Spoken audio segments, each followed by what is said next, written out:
The soul never dies. It only tastes death. What dies is the actual body. And then that's disposed of. And it is put in the earth. And then the creatures would eat on it until it has ended and finished and withered away. The soul doesn't die. And there is the word of taste.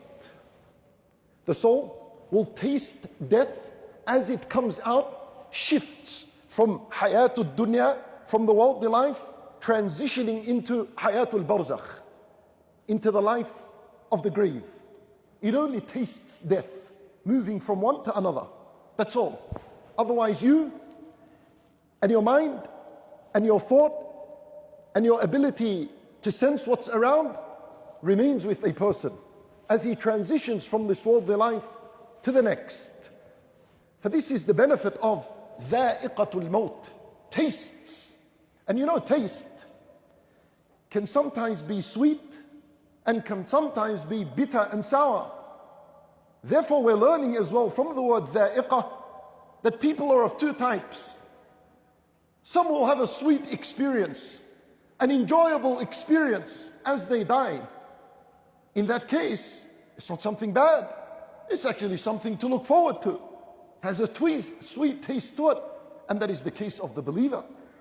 And as for the case of the disbeliever, then it is a bitter, sour taste, because what is ahead is much intense and difficult for him. Because even though it is malakul maut that takes the soul out, his job is the last job. And this malakul maut has an army of angels that work for him. They're the ones that extract the soul first and foremost. Allah Azza wa Jalla, He said, our messengers, meaning our angels, will cause him to die. That's in the first stage. Allah Azza wa Jalla, He says, the angels, they are coming down to extract this soul. So in the first stage, Allah sends these angels to this person. In the first stage, it is the day of your death. Allahu A'lam, in which hour of the day or hour of the night it would be. But there is a day of death that is written for each and every single one of us. Each and every single one of us has a day. Allah subhanahu wa ta'ala, He says, "See the day in which you would return to Allah." Even there is a day. Allah tells you, fee, and protect yourself and work for that day in which you would return to Allah. There is a day. On that day, exactly as soon as this day enters, the angels are prepared and they're ready and they're coming down. Allah Azza wa Jalla, He says, تَتَنَزَّلُ عَلَيْهِمُ الْمَلَائِكَةُ. The angels come down. That's the first stage. The second stage, these angels have arrived. They're at the body now. And each and every single person who dies goes through these 6 stages. For some people, they go through the 6 stages in an hour. Maybe some in a minute. Maybe some over a few days. And could be over a few weeks, over a few months. But these stages will be the case for each and every single living soul. The second stage is the collection of the soul from the body. So the angels begin by extracting the soul from the tip of the toes. And as a result, the toes go cold and numb. And the soul is being pulled out upwards. So now it's collected from the foot. And it's collected from the shin. And it's collected from the knees. And a person begins to feel coldness and numbness in his feet. And it rises until it reaches the hips, until it reaches his abdominal area. It comes out from the tips of his fingers until it reaches his arm, his hand. It goes all the way. This is the angel's job. They begin to extract and prepare this soul to come out. And a person senses that something is happening and something is going wrong with his body. That's when all these machines, if he's in the hospital, begin to give abnormal readings. The third stage is the stage in which the soul reaches at-taraqi. The entire soul in the body has now reached this area here, taraqi. This is the time in which Allah would say, وَقِيلَ مَنْ رَاقٍ. Those around him would say, where's the raqi? Where's the doctor? Where's the nurse? Where's someone that can come and do something for him? Hurry up! There is panic at this moment. وَقِيلَ مَنْ رَاقٍ وَظَنَّ أَنَّهُ الْفِرَاقِ. And the person that is laying there knows certainly this is the moment of departure. وَظَنَّ أَنَّهُ الْفِرَاقِ. He knows it. He has seen it. وَظَنَّ أَنَّهُ الْفِرَاقِ. Allah Azza wa Jalla, He said, وَالْتَفَّتِ السَّاقُ بِالسَّاقِ. That the foot of the person is wrapped with his other foot. Now what does this mean?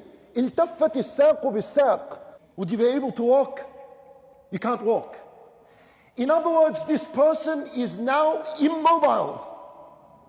He cannot work and he cannot walk. Finished. This is the end of him. That refers to the fact that a person cannot move forward anymore. You cannot read Quran anymore. Death is a calamity because you cannot say astaghfirullah anymore. What is the feeling of a person in the grave? Has been there years and years and cannot say astaghfirullah. You can no longer pray 2 rak'at. You can no longer give sadaqah. You can no longer do al-hajj wal-umrah. You can no longer do any goodness. You cannot look at the sky and say subhanallah. التفت الساق بالساق. Finished. إذا مات ابن آدم انقطع عمله. When the son of Adam dies, his good deeds come to an end. No more walking to the masjid.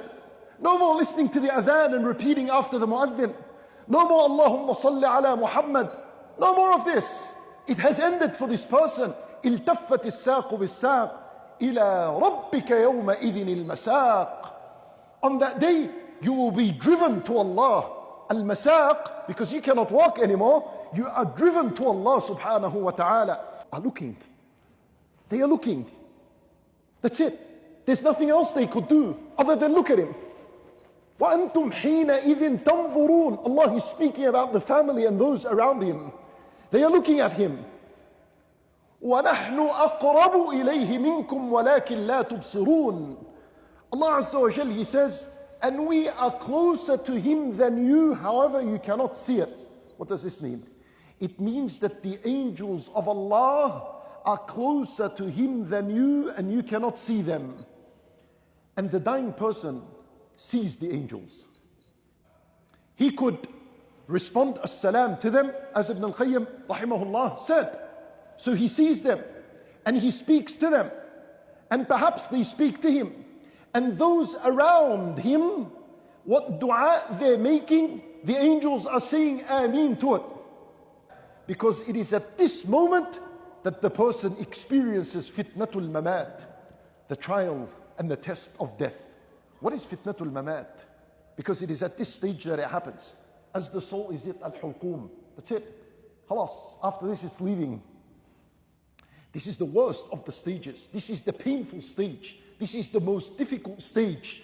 This is when the high blood pressure is up. The pressure is up on the blood. This is when the breathing becomes extremely difficult. And now the soul is being prepared to come out. All of this is those angels that are around. But this is when fitnatul mamat happens. Allah Azza wa Jal, then He challenges mankind, especially those who reject the afterlife and reject the resurrection. He says, if you certainly believe that there is no afterlife, and you're adamant that there is no afterlife, there is no resurrection, then push the soul back into the body if you're truthful. Allah challenged every person who rejects the day of resurrection. He says to them, if you indeed believe that you will not be resurrected and questioned and held accountable on that day, return this soul, push it back if you're truthful. But obviously no one can do that. So this is a proof in and of itself that the matter is in Allah's hand. And He is who controls the soul and its removal. And He was the one in control when He put the soul in. Since you realize that, and that you cannot return it, then you should very well know that the matter is on Allah's hand, and He is the one who said there's a resurrection. So believe in it.